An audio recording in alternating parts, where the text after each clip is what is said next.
পুলিচে আপোনাক পটককৈ ঘৰৰ পৰা উঠাই লৈ যাব আৰু আপুনি গমে নাপাব পুলিচে আপোনাক কি কেছত উঠাই লৈ গ'ল। আমি আধাৰ কাৰ্ড বা পেন কাৰ্ড বা ড্ৰাইভিং লাইসেন্স বা ভোটাৰ আইডি আমি বহুত কামত আমি কৰবাত জমা দিওঁ আৰু তাৰ পাছত আমি গম নাপাওঁ যে বহুতে সেইবোৰ আধাৰ কাৰ্ড পেন কাৰ্ড লৈ পেলাই আপোনাৰ নামত তেওঁলোকে ফেক সিম কাৰ্ড বনায় আৰু সেইখন সিম কাৰ্ড দি তেওঁলোকে কিছুমান ক্ৰাইম কৰে। আপোনাৰ আধাৰ কাৰ্ড বা পেন কাৰ্ডৰ জেৰক্স কপি লৈ পেলাই যদি কোনোবাই আপোনাৰ নামত সিম উলাই পেলাই কিবা ক্ৰাইম কৰি আছে বা আপোনাৰ নামত যদি কিবা বেলেগ নাম্বাৰ আছে সেই নাম্বাৰটো আপুনি কেনেকৈ গম পাব, আজি মই তাৰে উপায়টো আপোনালোকক দিম। যদি আপোনাৰ জানিব মন যে আপোনাৰ নামত কোনোবাই সিম ব্যৱহাৰ কৰি আছে নেকি, তেতিয়া আপুনি যাব লাগিব গুগলত গৈ আপুনি টাইপ কৰক টেপকপ টাইপ কৰাৰ পাছত তাতে অপশন থাকিব আপোনাৰ ফোন নম্বৰটো দিয়াৰ কাৰণে। ফোন নম্বৰটো দিব, তাৰ পাছত কেপচাটো দিব, কেপচাটো দিয়াৰ পাছত আহিব আপোনাৰ অটিপিটো দিয়াৰ পাছত তাতে আপোনাৰ লিষ্ট আহি যাব।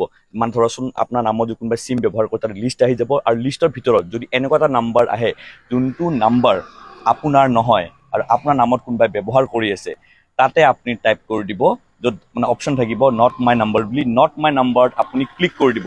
ক্লিক কৰাৰ পাছত 2 ঘণ্টাৰ ভিতৰত সেই নাম্বাৰটো ব্লক হৈ যাব। এই ভিডিঅ'টো বিৰাট দৰকাৰ। যদি আপুনি কাৰোবাৰ কোনোবা আপোনাৰ মৰমৰ মানুহ আছে, মৰমৰ মানুহলৈ এই ভিডিঅ'টো শ্বেয়াৰ কৰি দিব। বিৰাট দৰকাৰী ভিডিঅ', সকলোৱে শ্বেয়াৰ কৰি দিব। জয় অসম।